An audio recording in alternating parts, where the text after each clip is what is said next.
అందరికీ నమస్కారమండి. నా ఛానల్ ధర్మసూక్తి పురాణ కథలకి స్వాగతం. త్వరలోనే అంటే మార్చి 3, 2026న ఒక చాలా శక్తివంతమైన కేతుగ్రస్త చంద్రగ్రహణం రాబోతోంది. గ్రహణం అనగానే చాలామందికి కొన్ని ప్రశ్నలు, కొన్ని అనుమానాలు, కొన్ని భయాలు కూడా ఉంటాయి. అసలు ఈ గ్రహణానికి రాహుకేతులకి ఏంటి సంబంధం? ఈ టైంలో ఏం చెయ్యాలి, ఏం చెయ్యకూడదో ఇలాంటి ఎన్నో ప్రశ్నలకు సమాధానాలు ఈరోజు మనం చాలా వివరంగా తెలుసుకుందాం. ఇది కేవలం సమాచారం కోసమే కాదు, గ్రహణ దోషాలేమైనా ఉంటే వాటిని తొలగించుకుని మంచి ఫలితాలు ఎలా పొందాలో తెలుసుకోవడానికి కూడా మనకిది సహాయపడుతుంది. సరే, ఈరోజు మనం ఏమేం తెలుసుకోబోతున్నామో ఒకసారి చూసేద్దాం. ముందుగా గ్రహణాల వెనుక ఉన్న ఒక అద్భుతమైన పౌరాణిక కథతో మొదలుపెడదాం. తర్వాత గ్రహణ సమయంలో మనం పాటించాల్సిన పద్ధతులు, అలాగే అస్సలు చేయకూడని పనుల గురించి మాట్లాడుకుందాం. తర్వాత దీని వెనుక ఉన్న అసలైన ఆధ్యాత్మిక అర్థమేంటో చూద్దాం. ఇక గ్రహణ దోషాలు పోవాలంటే ఎలాంటి పరిహారాలు, దానాలు చేయాలో తెలుసుకుని చివరగా మార్చి 3, 2026న రాబోయే గ్రహణం యొక్క ఖచ్చితమైన సమయాలు, ఇతర వివరాలతో ముగిద్దాం. గ్రహణాలప్పుడు మనం పాటించే నియమాలను, ఆచారాలను సరిగ్గా అర్థం చేసుకోవాలంటే మనం కొన్ని వేల ఏళ్లు వెనక్కి ప్రయాణించాలి, మన పురాణాల లోతులోకి. ఈ ప్రయాణం మనల్ని దేవతలు, రాక్షసులు కలిసి అమృతం కోసం పాలసముద్రాన్ని మధించిన క్షీరసాగర మథనం అనే ఒక అద్భుతమైన ఘట్టానికి తీసుకువెళ్తోంది. ఎందుకంటే గ్రహణాల రహస్యం మొత్తం ఈ ఒక్క సంఘటనలోనే దాగి ఉంది. అసలు ఆకాశంలో జరిగే ఒక సంఘటనకి రాహువు, కేతువు అనే ఈ ఇద్దరికీ ఏంటి సంబంధం? ఈ ప్రశ్న గ్రహణం వెనుకున్న ఆధ్యాత్మిక ప్రాముఖ్యతకు గుండెలాంటిది. దీనికి సమాధానం అమరత్వం కోసం జరిగిన ఒక పెద్ద కథలో దాగి ఉంది. ఆ కథే ఈ రోజుకి ఆకాశంలో కొనసాగుతున్న ఒక శాశ్వతమైన వేటకు ఎలా దారితీసిందో ఇప్పుడు మనం వివరంగా చూద్దాం. కథ మొదలైందిక్కడ. దేవతలు, అసురులు ఇద్దరూ ఒకే లక్ష్యం కోసం కలిసి పనిచేశారు. వాసుకి అనే సర్పాన్ని తాడుగా, మందర పర్వతాన్ని కవ్వంగా చేసి పాలసముద్రాన్ని చిలకడం మొదలుపెట్టారు.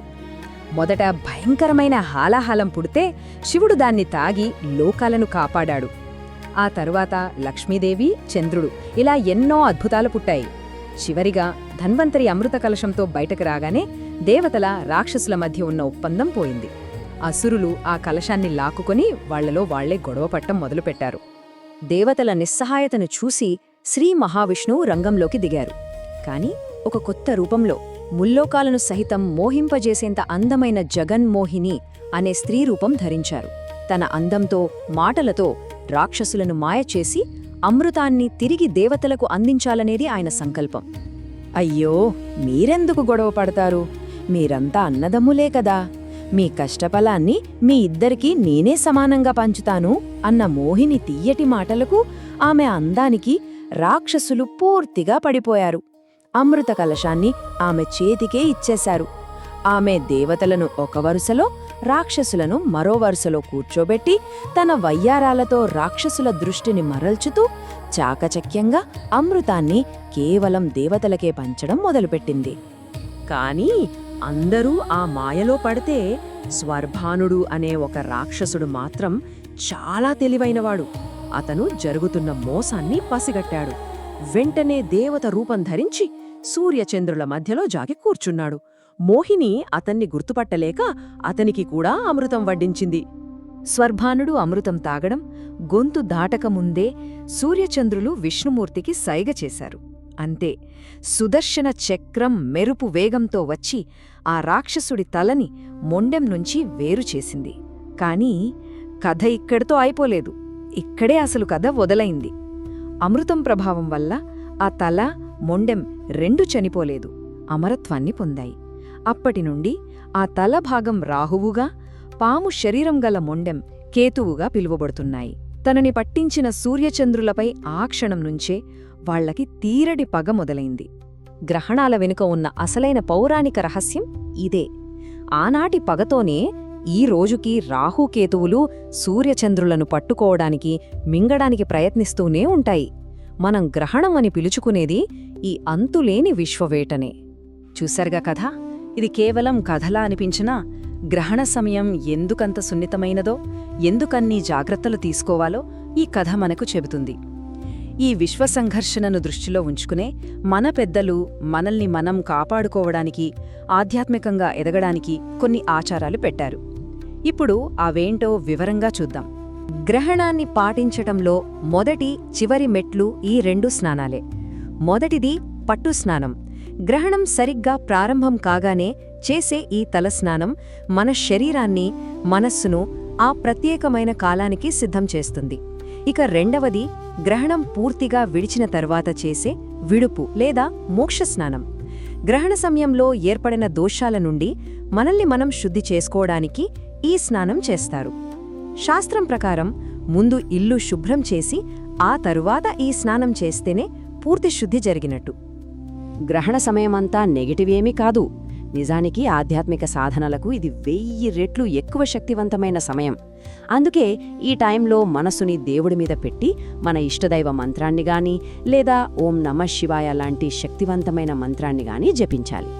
అలాగే గ్రహణ కిరణాల ప్రభావం ఆహార పదార్థాలపై పడకుండా ఉండటానికి మనం నిల్వ ఉంచిన నీళ్లు, పాలు, పచ్చళ్ళు లాంటి వాటిలో దర్భగడ్డి లేదా తులసి ఆకులు వెయ్యాలి.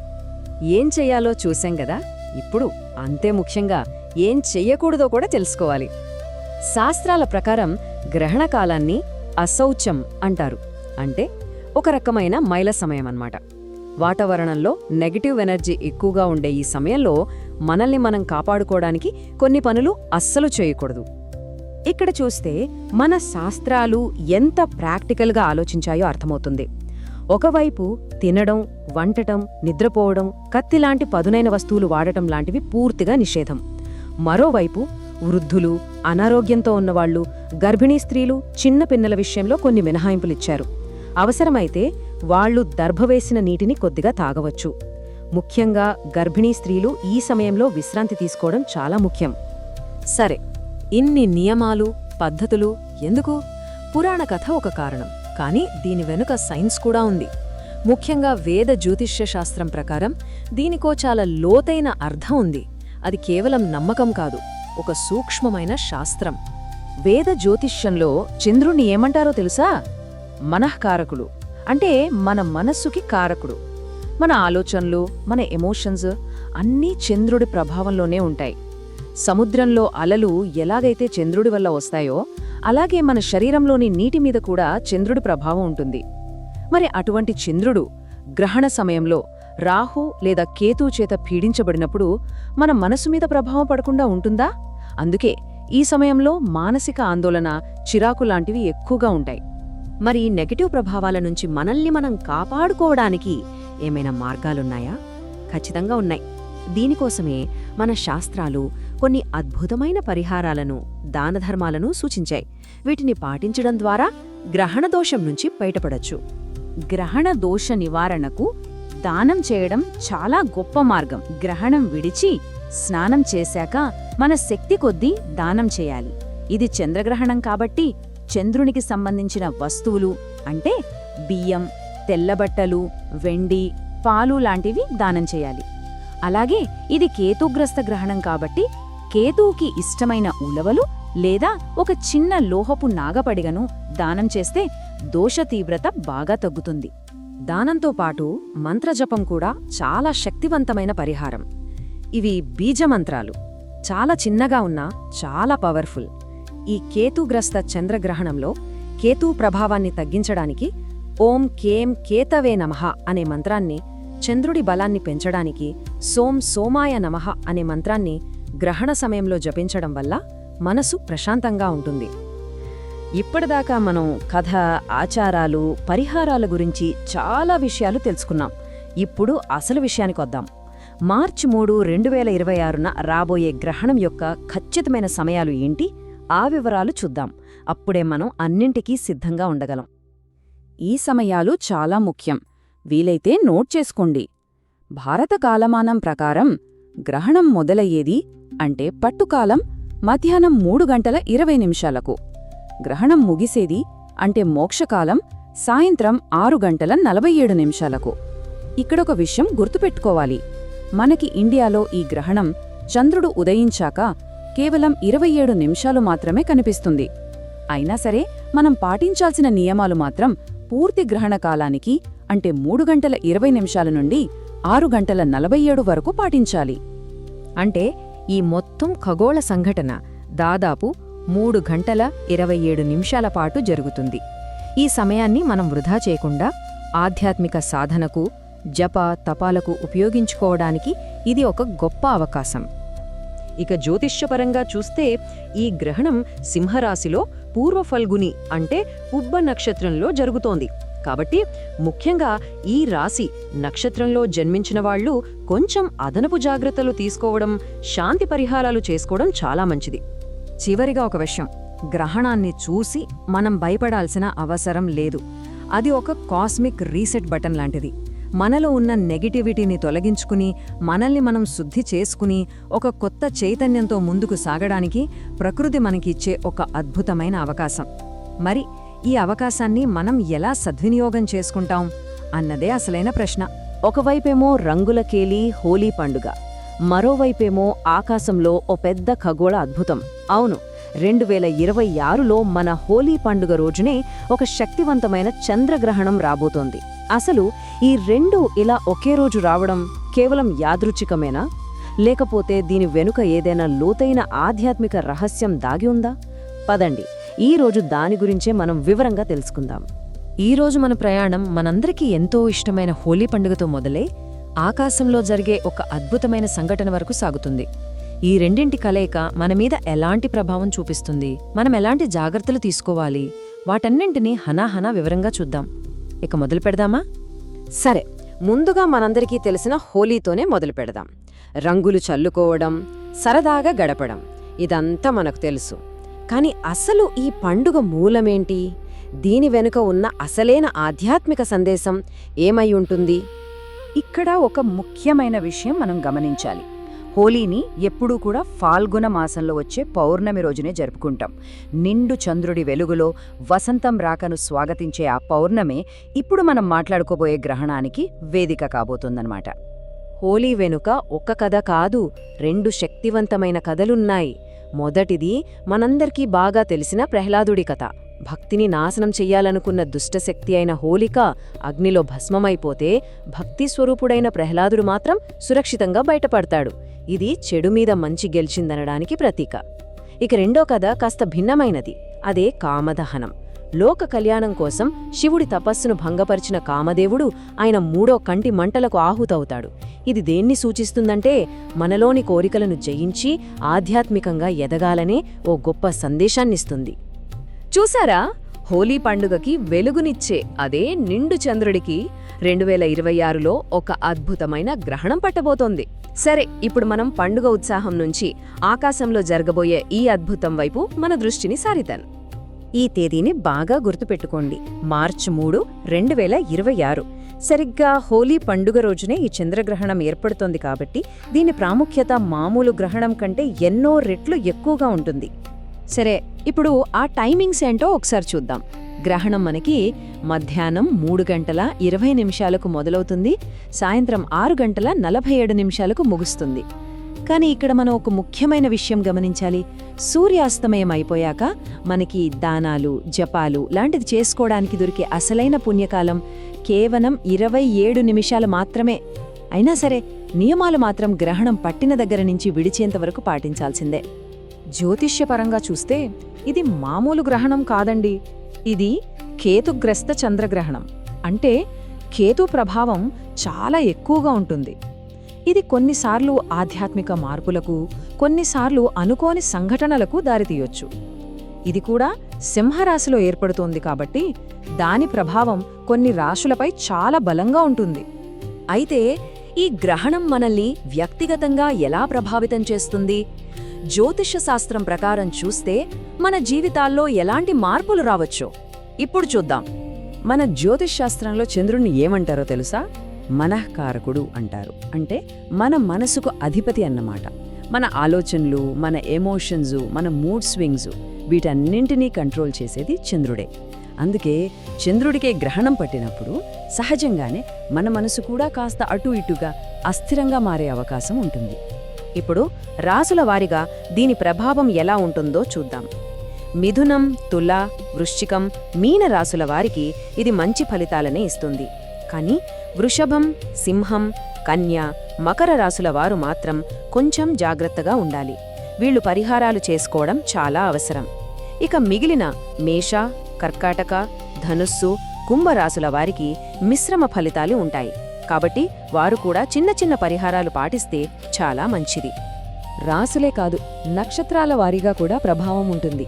ముఖ్యంగా పూర్వ ఫల్గుని, పూర్వాషాఢ, ఇంకా భరణి నక్షత్రాలలో పుట్టినవాళ్లు తప్పనిసరిగా శాంతి పరిహారాలు చేసుకుంటే ప్రతికూల ప్రభావాల నుండి సులభంగా బయటపడొచ్చు. సరే, ఇప్పటిదాకా మనం గ్రహణం గురించి, దాని ప్రభావం గురించి చాలా విషయాలు తెలుసుకున్నాం. ఇప్పుడు అసలు విషయానికి వద్దాం.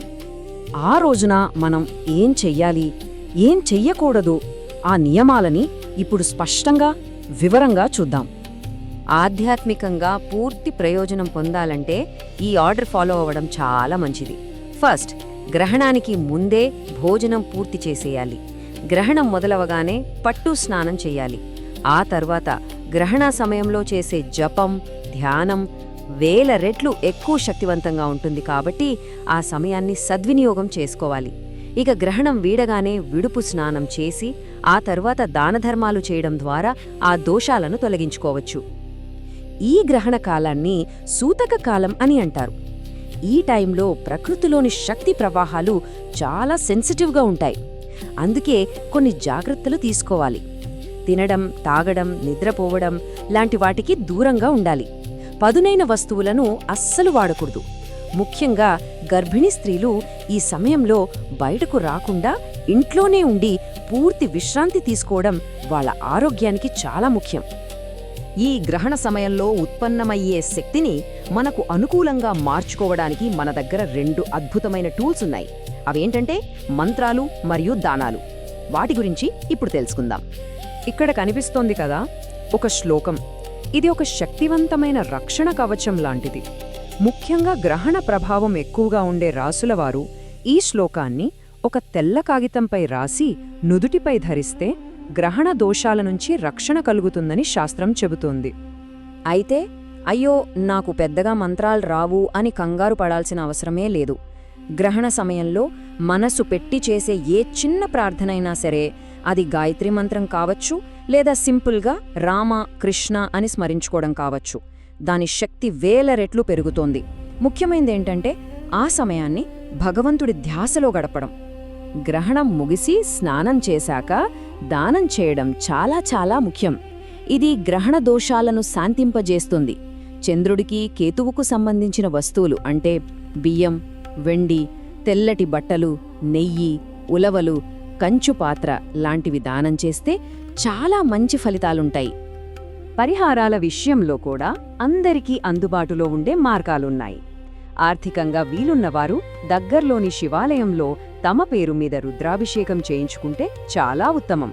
అంత స్తోమత లేనివాళ్లు నిరాశపడాల్సిన పనిలేదు. గ్రహణం తర్వాత స్నానం చేసి దగ్గర్లో ఉన్న రావి చెట్టు దగ్గరకు వెళ్లి మనస్ఫూర్తిగా నమస్కరించినా చాలు. దాదాపు అంతే పుణ్యఫలం లభిస్తుంది. సరే, ఇక ముగింపుగా అసలు ఈ ప్రాచీన సంప్రదాయాలన్నీ పాటించటం వెనుక ఉద్దేశమేంటి, దీనివల్లొచ్చే పాజిటివ్ రిజల్ట్స్ ఏంటి ఒక్కసారి చూద్దాం. చివరిగా మనం గుర్తుంచుకోవాల్సింది ఒకటే, ఇవన్నీ కేవలం కఠినమైన నియమాలు కాదు. మన జీవితంలోకి ప్రశాంతతను, పాజిటివ్ ఎనర్జీని ఆహ్వానించడానికి మన పెద్దలు మనకిచ్చిన అద్భుతమైన మార్గాలు. వీటిని శ్రద్ధగా పాటిస్తే చాలు, గ్రహదోషాల నుండి బయటపడి మానసిక ప్రశాంతతను పొందవచ్చు. మరి ఈ విశ్వశక్తిని మన శ్రేయస్సు కోసం స్వీకరించడానికి మనం సిద్ధంగా ఉన్నామా? ఈ హోలీ చంద్రగ్రహణాన్ని ఒక గొప్ప అవకాశంగా మార్చుకుని మన ఆధ్యాత్మిక ప్రయాణంలో మరో అడుగు ముందుకు వేద్దాం. ఈ విశ్లేషణ అందరికీ ఉపయోగపడిందని ఆశిస్తున్నాము. నమస్కారం.